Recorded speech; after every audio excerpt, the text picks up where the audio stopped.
O Vênus também foi uma coisa assim da pandemia, o boom, né? Foi. A gente começou em janeiro de 2021, quando iam começar a abrir as coisas, mas daí Voltou. voltou pandemia. E o podcast, de maneira geral, é uma coisa que estourou, né, na pandemia, fazendo companhia, eu acho, para as pessoas que estavam em casa, né? Com certeza, acho que foi... A pandemia foi bem responsável assim, pelo sucesso de podcasts, porque fazia tempo que as pessoas não conversavam. E outra que a entrevista na televisão se criou um costume na cabeça das pessoas de ser aquela coisa curta. Então, por exemplo, você nunca ia ver seu artista conversando por 2 horas sobre assuntos triviais.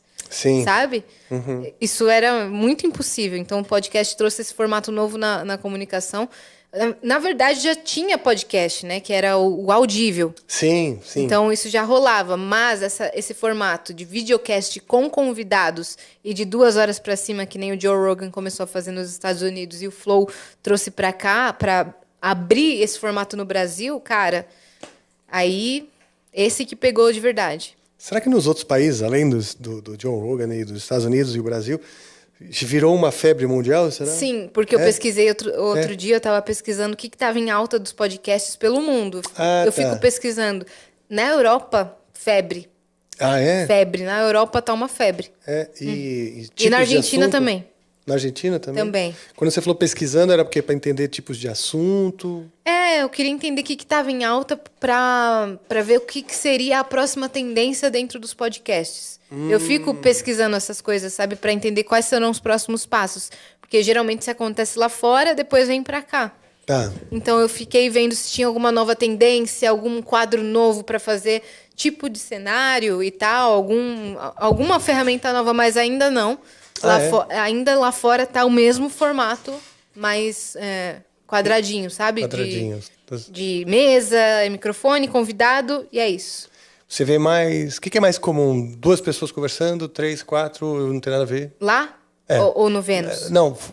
Lá fora, eu vi 2 tipos de formato. Um que eram pessoas que pareciam estar sempre lá, sabe? Um time de pessoas, tipo, comentaristas. Ah, tá. Sabe? Uma mesa assim, ampla, com 4 pessoas e conversando 2 horas sobre um tema. E também um cara com um convidado bem estilo Rafinha Bastos. Ah, tá. Frente a frente ali. Daquele jeito. Um episódio um pouco mais curto e num estúdio muito parecido com o do Rafinha, inclusive. Eu vi vários assim. Ah, é? Que é mais fechadinho, assim, né? E que tem uns quadros atrás, sabe? Uma luz e tal. Acho que pegaram de referência do Mais Que 8 Minutos, com certeza. Ah, é? Eu acho que sim, porque são podcasts mais novos e o Mais Que 8 Minutos já tinha esse cenário, né? Sim, e é grande pra caramba. Se o cara for pesquisar os grandes, vai acabar caindo no Rafinha, né? Eu tava nessa pira de ver o que tava rolando lá fora pra poder trazer pro Vênus, de repente, mas ainda não encontrei nada decisivo. Entendi. Bom, estão indo bem pra caramba, né, meu? O Vênus, você disse? A gente tá, lutando aí pra ir cada vez melhor. Quais foram as grandes mudanças, assim, da sua vida? Como era a sua vida antes da pandemia? Então, a pandemia já chacoalhou a vida de todos, né? Foi. Na sua, mais ainda, porque você começou um novo projeto, um projeto de sucesso, né? Como que era a sua vida antes? Cara, antes, como eu comentei, eu tocava como DJ e cantava nos eventos, né? Logo antes, eu estava achando que isso era já mais antigo, assim. Não, eu comecei em 2014, 2015 e fui até 2020. Quando entrou a pandemia, eu fazia evento, quase todo final de semana, assim. Mas eu não era uma coisa que me dava uma estabilidade financeira, sabe? Ainda era muito incerto, porque o valor que se pagava de freela não era muito legal, porque eu não era a artista e as minhas cine como DJ. Não, eu era contratada de uma empresa que podia ser eu, podia ser outra pessoa, entendeu? Entendi. Era uma DJ qualquer da festa. E aí, quando eu comecei a estourar na internet, assim, a viralizar e tal, ganhar seguidor e tudo mais, aí as coisas foram mudando um pouco, meu cachê aumentou, alguns eventos me chamavam especificamente. Aí, quando as coisas estavam começando a melhorar, que o pessoal estava chamando DJ Yas mesmo, ou eu quero a Yasmin para cantar no meu evento, e aí o cachê estava aumentando pra caramba, veio a pandemia. Ah, tá. Aí eu fiquei, caraca, não foi. quase foi, mas não foi. Falei, não foi minha vez agora, e aí quando eu retomar, talvez eu não tenha ainda esse público na internet, o que eu vou fazer? E tô sem grana, no meio da pandemia. Comecei a focar na internet, que era o que eu conseguia fazer. Focar na internet, eu digo, nas minhas redes mesmo. Então, comecei a testar, isso que você estava falando de testar o público, com música, eu comecei a testar com conteúdos no geral. Tá. Então, eu soltava um vídeo cantando, aí soltava vídeo imitando, aí eu soltava vídeo fazendo receita, aí eu soltava quiz de cultura pop, um monte de conteúdo variado. Comecei a, disparar. E aí, o que ia melhor, eu montava na minha rotina de conteúdo. E fiquei ali, aquilo me salvou e tal. E aí, numa dessas de produzir conteúdo, que o Zé Graça, sabe o Zé Graça? Que apresentava como vinheteiro o Master Podcast. Não. Foi o primeiro, não sabe não? O Zé Graça é um criador de conteúdo das antigas que ele modulava a voz dele para uma voz bem fininha e narrava vídeos em 2006, quando o YouTube estreou. Então ele falava, tá lá, menininho, e ficava narrando uns vídeos de comédia. Tá. E ele estourou assim e tudo mais. E aí o Master Podcast foi o primeiro podcast no Flow.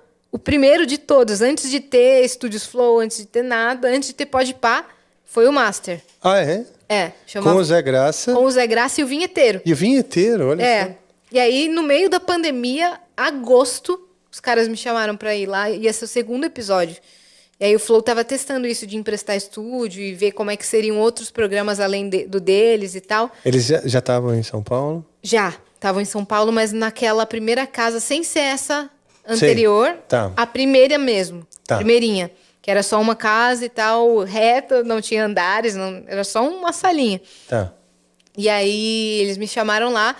E aí como convidada? Como convidada. Eu participei do Master, porque o Zé Graça me conheceu gravando um quadro de humor pro canal dos Castro Brothers, que é o UTC. E aí ele gostou de mim e me chamou como segunda convidada do Master. E eu fiquei honrada, porque, cara, eu falei, o que eu tenho pra falar de 2 horas, gente? Falei, em 2 horas eu vou falar o quê? E aí, mas fui lá e tal, e o episódio rendeu super. Eles trocaram a maior ideia comigo e tal, e as imitações, os cortes de imitação viralizaram na própria plataforma. Tem uns que tem 3 milhões e tal. Uau. E o episódio foi super bem. Naquele dia o Monark tava no estúdio. E o Serginho, sabe o Serginho? Sim, o irmão do Igor. Com vocês. Exato, Serginho. Eles estavam pelo estúdio, e aí quando eu saí do Master, eu falei, pô, um dia eu queria vir aqui ao Flow. Se vocês quiserem me chamar quando eu for maior na internet e tal. Aí eles falaram, tá bom. Nem ligaram muito. E aí, uns 3 meses depois, realmente eles me chamaram. Eu nem tinha ficado maior nem nada, mas acho que eles gostaram e tal. Eles chamaram e eu vi aquilo como, cara, uma oportunidade de mostrar outros lados meus, contar a história da minha família, contar a história do meu pai, que veio do Líbano, fugido da guerra, e contar o lado da minha mãe, e contar toda essa trajetória minha da adolescência, aprendendo coisas. Depois virei uma adolescente gamer, que ficava jogando pra caramba. Depois fui trabalhar com música, sou formada em comércio exterior, viralizei imitando Cebolinha, muita informação aleatória junta. Sim. Eu contei tudo isso no Flow. E aí, eles falaram ao vivo no meu episódio. O Igor falou, você tinha que ter um podcast seu. Tipo, você manda muito bem e tal. Você sabe como funciona podcast. Você não veio com cabeça de entrevista. Você total tem que ter um podcast. Que legal. Eu falei, então me produz aí, já que vocês estão virando produtora. Aí eles falaram, tá bom. Olha só que legal, tá bom. cara. E aí, na hora, ao vivo, eles falaram. Falaram ao vivo. Daí até perguntaram, você mora muito longe? E eu moro longe. Aí eu falei, ninguém fala, hein? Ninguém da produção fala nada. Falei, tem o carro, tem metrô, nada é longe. Nada é longe para fazer. Nada é longe para quem quer fazer. E eu gostei realmente de fazer podcast. Uhum. Eu achei nisso uma forma de comunicar que eu poderia ir bem, sabe? Que eu poderia trazer para o universo feminino. Eu não tinha nenhum videocast feminino no Brasil. Nenhum. Olha. E aí, no começo do ano seguinte, isso foi em outubro que eu fui ao Flow. Em janeiro, a gente sentou, fez reunião, chegou no nome da Cris Paiva, chamamos ela para o projeto, ela super topou. 26 de janeiro, o Vênus começou como o primeiro videocast feminino do Brasil. Uau, que legal. Muito legal, né? Como as coisas acontecem assim. E foi muito minha salvação. Porque aí eu pude criar uma estabilidade financeira, pude evoluir muito como pessoa, pude evoluir minha forma de comunicar, porque, você sabe, o ao vivo traz uma experiência pra gente que é, inenarrável, um valor inenarrável ao vivo. E aí, meio que foi minha escola, e aí a gente começou fazendo 3 Vênus na semana, passou para 4, hoje são 5. A gente faz todos os dias lá, hoje a gente tem o nosso próprio cenário, já estamos em quase 300 episódios, quase batendo 800 mil inscritos, e vamos rumo a 1 milhão aí. Quando a gente crescer, quando eu for gente grande, eu quero ser que nem o Vênus. Não, vocês já são, pô, vocês são gigantes, cara, vocês são gigantes. E eu lembro quando chegou esse projeto do Amplifica na casa, estava todo mundo muito animado. Muito animado. Sim, a ideia realmente contagiou o pessoal lá. Contagiou, porque o pessoal, isso aqui é genial, não tem ninguém fazendo isso. O pessoal já te adorava, né? Você já tinha ido lá como convidado umas 2 vezes? Sim, eu fui uma vez. A minha sorte é que o Igor era fã mesmo do meu trabalho do Angra e tal. Isso ajudou muito. Então, quando eu estive lá, eles me trataram com muito, muito carinho, assim, muito... Ele e o Monark, eles sempre gostaram de você mesmo. E aí eu aproveitei e falei, bom, eu tenho uns projetos que eu quero fazer funcionar e eu não queria fazer funcionar sozinho. Tipo, meu canal de YouTube mesmo eu abandonei, porque eu falei, putz, sozinho eu não quero fazer, eu quero fazer com equipe, com gente para eu debater. Adoro ter um diretor aqui para me o pessoal que movimenta algumas coisas, né? Eu gosto de trabalhar em equipe. Mesmo. É engraçado que o que você falou desse negócio do Igor virar e falar, tá bom, vamos fazer. Tipo, a gente chegou nesse momento uma hora também. A reunião dele com vocês foi isso também? Não, e também rolou dele virar e falar. Ele até virou pra gente um dia e falou assim: mas vocês querem que eu ajude vocês, pelo menos, a construir o canal e dar um direcionamento? Ou vocês querem fazer parte dos estúdios Flow? Aí o Rafael, nessa hora, sou grato por essa resposta. O Rafael olhou na cara do Igor e falou assim: não acredito que você tá me fazendo essa pergunta. Como assim? Se eu quero uma ajuda sua, se eu quero estúdios Flow? Pô, vamos trabalhar com estúdios Flow, vamos fazer junto, né? Sim. Mas foi uma curiosidade, porque o dia em que o Rafael foi no Flow a primeira vez foi no dia em que a gente se conheceu aqui no estúdio. Aqui? E aí a gente uniu as nossas ideias, a minha, da Fernanda, do Gustavo, com a dele. E aí, por um acaso, ele conversou e o Serginho falou, pô, se tiver um projeto, apresenta aí. E aí a gente... Foi tudo muito doido, porque no dia que eu fui lá, né, na primeira vez que eu fui, eu estava aqui antes, no estúdio aqui, estava conversando, e foi o dia que eu conheci o Deco. Falei, eu estou procurando parceiros para fazer uma coisa assim, assado, falei por alto. E aí fui lá, conversei pela primeira vez com o Igor e tal, e eu falei, putz, eu acho que eu vou apresentar para os caras do Flow. E eu falei, quando ele me fez essa pergunta, eu falei, Igor, se você não abraçar, não sei se eu vou fazer. Eu vou comprar essa ideia sozinho. Sim. Tô afim. Agora, se tiver gente comigo, falar, vamos time, aí, né? Porque daí é aquela coisa, todo mundo faz 1000 coisas, né?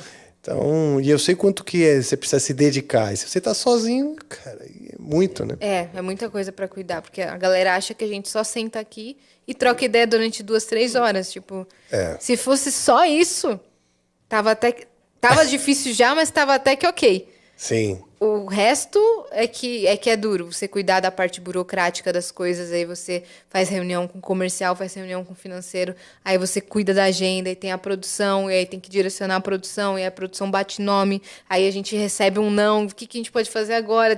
O convidado de amanhã desmarcou, o que a gente faz? Cara, vocês conseguem gravar uma gaveta amanhã? Teve dias que a gente gravou 3 episódios seguidos. Ah, é? Pra ter gaveta. Pra ter gaveta, porque às vezes chamavam pra outro trabalho e tal, e a gente tinha que viajar no meio da semana e soltava essa gaveta. A gente tá nesse momento também fazendo algumas gavetas para projetos futuros aí, datas que a gente tenha que se ausentar.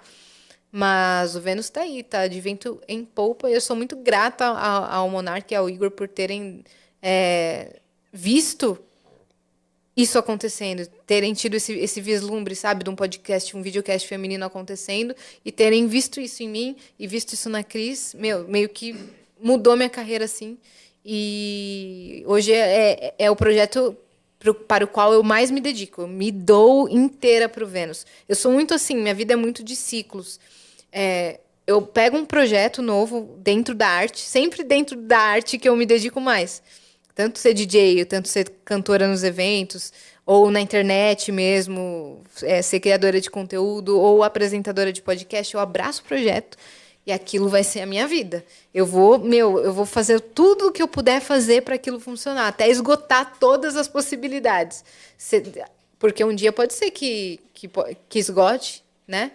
Um dia pode ser que videocast não seja mais um conteúdo relevante no Brasil. E a gente passe fome. Não, isso não. Não, isso não, porque você já mostrou que você tem várias aptidões e vários... Vai pra cá, de volta pro DJ, aqui, então isso é muito bom, é importante.